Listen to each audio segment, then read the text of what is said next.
When certain politicians and the media use the term muscular liberalism, that's just another word for racism and Islamophobia.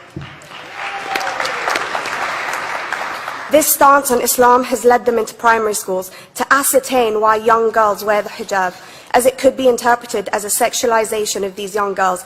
I say shame on Ofsted for victimizing young girls, for choosing to wear religious articles of clothing. There is no such measure made for other religions or other articles of religious wear. This stance has other ramifications. It signals to the British public and emboldens groups such as EDL, BNP and other fascist and racist groups that women are oppressed by Islam, are made insubordinate to the men that supposedly forced them to wear it, and that it is the job of the British state to liberate us. We reject this imperialistic saviour thinking.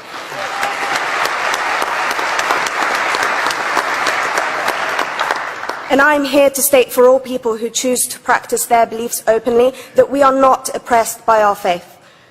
Islam is not one homogeneous block. There are Muslim women who do not wear the hijab, and that is their interpretation of their faith. The Quran beautifully states, "La ikraha fid din," which translates to, "There is no compulsion in religion." My faith has given me the right to choose 1,400 years before the Universal Declaration of Human Rights told me I could. A fun fact for you, conference. My dad didn't want me to wear the hijab. I chose to.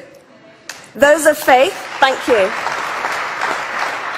Those of faith should have the right to choose to wear their articles of faith. Sikhs wearing the turban, Jews wearing the kippah, or Christians wearing the crucifix. Practicing my right to freedom of expression through the hijab empowers me and other women like me to know that we are able to make decisions for ourselves. Through the hijab, women like me feel empowered to overcome the social expectations of sexualization that is relevant and has currently resulted in many cases of anxiety and worse. I can speak for myself and others like me. At school, I was able to focus more on the thoughts that were running through my mind than how good I looked to the world. The NUT has supported a woman's right to choose when it comes to pregnancy. I want conference to support my right to wear the hijab.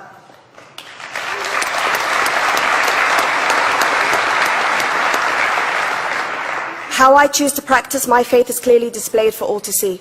This makes me the target of hate crime. The level of racist attacks on Muslim women is disproportionate to any other oppressed group in British society because we are an easy target.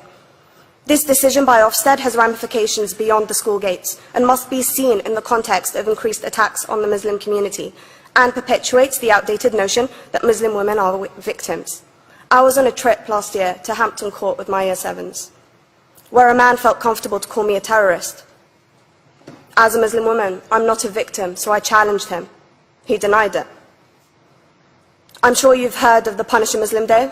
It's been spoken about a few times already this morning. And as a Muslim, I'm actually quite optimistic. They're trying to limit it to one day. That's 364 less than normal.